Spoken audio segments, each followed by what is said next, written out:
এই ভিডিওটা হচ্ছে প্রবাসী, প্রবাসী সবার জন্য। যাদের অনেক সম্পদ আছে। লাইক আপনার ১ কোটি থেকে ৫০ কোটি টাকার সম্পদ আছে।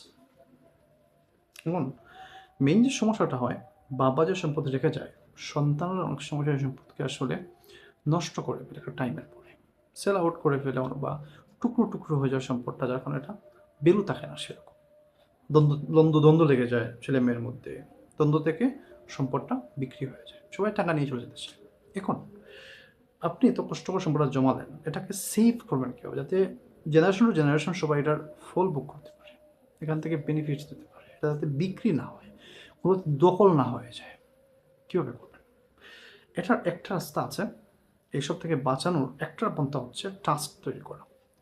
আপনার স্থাবরস্থ যত সম্পদ আছে, সব কিছু আপনি একটা ট্রাস্টের অধীনে নিয়ে আসতে পারেন এবং ট্রাস্টি হিসাবে আপনাকে রাখবেন ফার্স্টে এবং বাকি হচ্ছে আপনার সন্তানাদি, আপনার ছেলে মেয়ে যা আছে সবাইকে স্টেপ বাই স্টেপ আপনার এই ট্রাস্টটা রাখবেন। তাহলে আপনি যখন দুনিয়া থেকে চলে যাবেন, তখন আপনার ছেলে সন্তান এটা ট্রাস্টে চার্জ নিতে পারবে।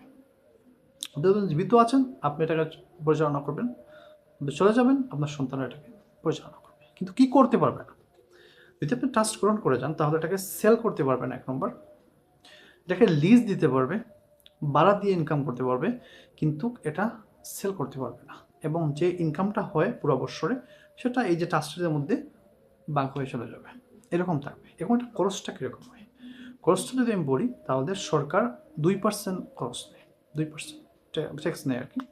সেটা হচ্ছে ফিজ হচ্ছে ১ কোটি টাকায় ২ লাখ টাকা আপনাকে সরকারি ফি দিতে হবে।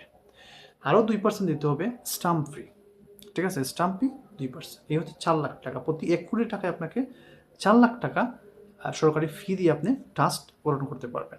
এরকম যত কোটি থাকে সম্পদ আছে তত কোটি টাকার, এটার উপরে আপনি এই প্রতি কোটিতে ৪ লাখ টাকা করে সরকারকে দিয়ে আপনি এই ট্রাস্টটা গঠন করতে পারবেন।